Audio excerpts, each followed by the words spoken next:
अभिमन्यु अर्जुन और सुभद्रा जी के पुत्र और भगवान कृष्ण के भतीजे थे। महाभारत के युद्ध के दौरान उनकी उम्र बहुत कम थी, लेकिन उनका साहस और युद्ध कौशल अद्वितीय था। जब अभिमन्यु चक्रव्यूह में फंसे तो यह सवाल उठता है कि भगवान कृष्ण ने उनकी मदद क्यों नहीं की। तो चलिए इसका जवाब हम आज इस वीडियो के माध्यम से देते हैं। यह बात उस समय की है जब अभिमन्यु उनकी माता सुभद्रा के गर्भ में थे और उस समय अर्जुन चक्रव्यूह में प्रवेश करने का ज्ञान सुभद्रा को दे रहे थे। तब यह बात सुनते सुनते सुभद्रा सो गईं, लेकिन उनके गर्भ से अभिमन्यु ने चक्रव्यूह को भेद कर अंदर जाने की तरकीब को जान लिया।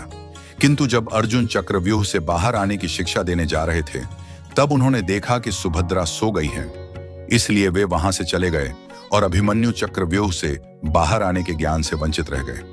अब आप सोच रहे होंगे कि भगवान कृष्ण तो ये सभी बातें जानते थे, फिर भी उन्होंने अभिमन्यु की मदद क्यों नहीं की? इसका जवाब एक गहरी योजना में छुपा था। अभिमन्यु वास्तव में चंद्रदेव के पुत्र वर्चस का अवतार थे। चंद्रदेव अपने पुत्र से अत्यंत प्रेम करते थे और वे उनसे ज्यादा दिन दूर नहीं रह सकते थे। इसलिए उन्होंने यह शर्त रखी थी कि उनका पुत्र सिर्फ 16 साल तक ही पृथ्वी पर रहेगा।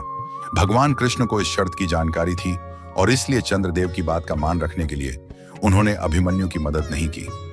अभिमन्यु की मृत्यु महाभारत के युद्ध का एक महत्वपूर्ण मोड़ साबित हुई, क्योंकि अभिमन्यु की मृत्यु से पहले अर्जुन अपने ही परिवार के सदस्यों और गुरुजनों से युद्ध नहीं करना चाहते थे। किंतु इस घटना से अर्जुन को गहरा आघात हुआ और उन्होंने क्रोध में प्रतिज्ञा ले ली कि अभिमन्यु की मृत्यु के मूल कारण रहे सिंधुराज जयद्रथ को वे अगले दिन सूर्यास्त से पहले मार देंगे, और अगर ऐसा नहीं कर पाए तो अग्नि स्नान करके अपना शरीर त्याग देंगे।